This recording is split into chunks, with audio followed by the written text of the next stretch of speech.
ఎన్ని కంపెనీలు ఉన్నాయి సార్ దేశంలో ఇథనాల్ కంపెనీలు? దేశంలో దాదాపు 280 300కు అదనంగా అనుమతులు ఇచ్చారండి. మొత్తం ఈ స్కీమ్ కింద ఓకే ఫ్యూయల్ ఇథనాల్ అంటే ఇంధన ఇథనాల్ కోసం దాదాపు 300 వరకు అనుమతులు ఇచ్చారు. ఇంకా ఇస్తూనే ఉన్నారు. ఎందుకంటే ప్రభుత్వం మళ్ళీ ఈ మధ్య ఏం చెప్పిందంటే 20% చాలదో 30%కు మేము పెంచుతున్నాం అన్నది. ఇథనాల్ ని పెట్రోల్లో కలపటం 20% నుంచి 30%కి పెంచుతాం అన్నారు. అందుకోసం ఇంకా అదనంగా కూడా అనుమతులు. మరి ఇప్పుడు మీరు అంటున్న దాని ప్రకారంగా ఇప్పుడు ఇథనాల్ అయితే ఖచ్చితంగా కావాలి కదా ఈ దేశానికి? అవసరం లేదండి. అవసరం లేదు. అవసరం ఇథనాల్ అనేది రసాయనము. అది ఎంత మేర కావాలంటే రసాయన పరిశ్రమల్లో సాల్వెంట్ గా కానీ రసాయనంగా కానీ మెడికల్ గా కూడా కొన్ని యూజెస్ ఉన్నాయి, సాల్వెంట్ గా యూజెస్ ఉన్నాయి. దానికోసం కావాలి. దానికోసం సరిపడంత మన దగ్గర ఉత్పత్తి ఉన్నది. ఇది ఇంధనం ఇథనాల్ గా తగలబెట్టడానికి ఆహార పంటల నుంచి చేసేది. ఈ ఆహార పంటలుగా చేసిన ఇంప్లికేషన్ ఏంటంటే మనకి ఇంత పెద్ద జనాభా ఉన్న 140 కోట్లు ఉన్న జనాభా ఉన్న దేశానికి ఆహార పంటలు పండించడానికి కొంత భూమి కావాలి. ఆ పండే భూమిని ఇంధనం కోసం తరలిస్తే వచ్చేటువంటి పరిణామాలు ఏంటి ఎవరు పరిశీలించారు? అమెరికాలో లెక్కలు గట్టి ఏం చెబుతున్నారంటే అక్కడ 30 మిలియన్ ఏకర్స్ 3 కోట్ల ఎకరాల భూమిని ఇథనాల్ కోసమే మొక్కజొన్నలు ఉత్పత్తి చేయడానికి తరలిస్తున్నారు. అది అమెరికా చాలా పెద్ద కంట్రీ, విస్తృతమైన దేశం కనుక వాళ్ళకి అక్కడ ఇబ్బంది కనిపించదు. కానీ మన దేశంలో 140 కోట్ల ప్రజలతో ఆకలి తీర్చడానికి మనకి ఎంత పంటలు కావాలి, ఈవెన్ మొక్కజొన్నలు పండించాలంటే కూడా ఎంత నీరు కావాలి, ఎంత భూమిని విడిగా ఉన్న భూమిని వ్యవసాయానికి తరలించాలి. ఈ వచ్చే క్రమంలో ఉండే ఖర్చులు, సమాజం మీద పడే భారము, తర్వాత దానివల్ల పెరిగే కర్బన ఉద్గారాలు వాటిని ఎవడో పట్టించుకోవట్లేదు. ఇప్పుడు ఈ బియ్యాన్ని తీసుకొని ఆ ఇథనాల్ తయారు చేయడం జరిగే ప్రాసెస్ లో ఇప్పుడు మీరు చెప్పిన ఏ వాయువులు ఉత్పత్తి అవుతాయి? ఎసిటాల్డిహైడ్.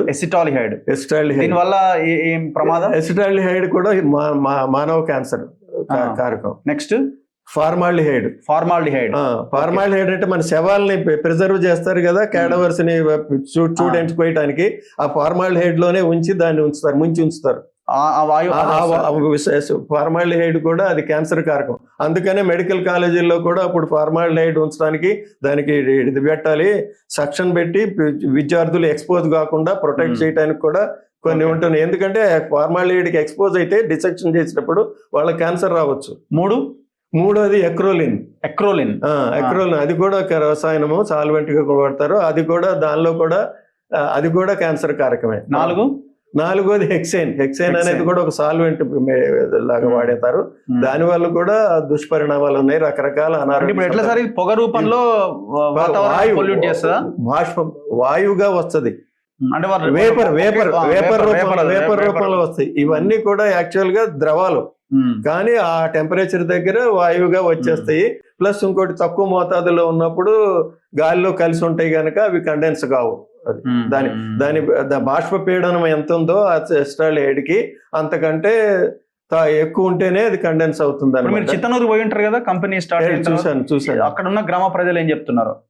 నేను ఎప్పుడు వెళ్ళానంటే గ్రామ ప్రజలను పట్టుకుని కొట్టి జైలు పాలు చేసినప్పుడు కంపెనీ హరగోపాల్ గారితో కలిసి కమిటీలో వెళ్ళాం అనమాట. అప్పుడు ఆ కమిటీకి వెళ్ళినప్పుడు చూసాము. అప్పుడు మేము కలెక్టర్ గారిని కలిసాము, ఎస్పీ గారిని కూడా కలిసాము.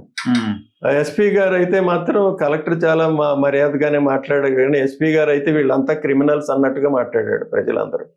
మేము ఆయనతో చెప్పాము, అయ్యా వాళ్ళు ఏం అడిగారు మిమ్మల్ని? ఒక ట్యాంకర్ లో నుంచి ఏదో తీసుకెళ్తున్నారు, వాళ్ళకి అనుమానం వచ్చింది. ఎందుకంటే అంతకు ముందు పారబోసినటువంటి ఉదంతం ఉంది కనుక ఆ ట్యాంకర్ లో ఏముందో చెప్పమని అడిగారు. దానికోసం కొడతారా ప్రజలు? ఇప్పుడు అక్కడ బియ్యం నుంచి ఆ ఇథనాల్ తయారు చేసే ప్రాసెస్ లో ఉన్న వేస్టేజ్ ఏదైతే ఉందో ఆ వేస్టేజ్ ఎక్కడ వేస్తున్నారు? కిందకు వచ్చేది అడుగున సాలిడ్ వేస్ట్ వస్తుందండి, దాన్ని DDGS గా మారుస్తారు. వెట్ అంటారు, డ్రైడ్ అంటారు.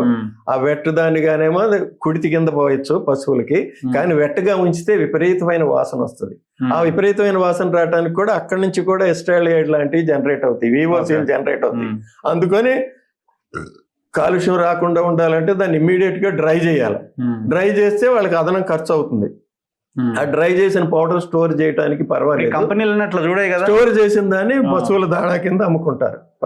మనము ఈ ఫార్మా ఇండస్ట్రీస్ ఉన్నాయి, మనం దివీస్ కానీ ఇట్లా ఈ ఏరియాలో ఉన్న ఇండస్ట్రీస్ చూస్తే వాడికి భూమి ఏమైతుంది, గాలి ఏమైతుంది, ఇవన్నీ లెక్కలు ఉండవు వాళ్ళకి. ప్రైవేట్ వాడికి సింపుల్ ఏంటంటే వాడికి ఆ ఉత్పత్తి అవుతుందా లేదా, ఎంత ఉత్పత్తి అంతే, అవుతుంది, అంతే. డబ్బులు వస్తున్నాయా లేదా, అవును. సింపుల్ అంతే. ఉత్పత్తి అవుతుందని చూసుకుంటే మనకే బాధ లేదు సార్. కానీ ఏంటంటే ఉత్పత్తిలో లాభాలు రావట్లేదు కనుక ఆ లాభాలు కలిగించడం కోసం వేరే చోట ఖర్చు పెట్టాల్సింది తగ్గించుకోవడం కోసం వాటిని పారబోస్తున్నారు. అడ్డగోలుగా నియమాలకు విరుద్ధంగా డిశ్చార్జ్ చేస్తున్నారు.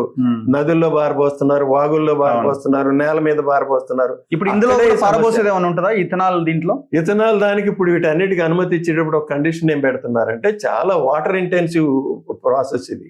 ఎక్కువగా నీరు వాటర్ కావాలి, చాలా నీళ్లు కావాలి. అధికారికంగా వాళ్ళు చెప్పేది ఎంత అంటే 4 లీటర్లు 1 లీటర్ ఇథనాల్కి అని చెబుతున్నారు.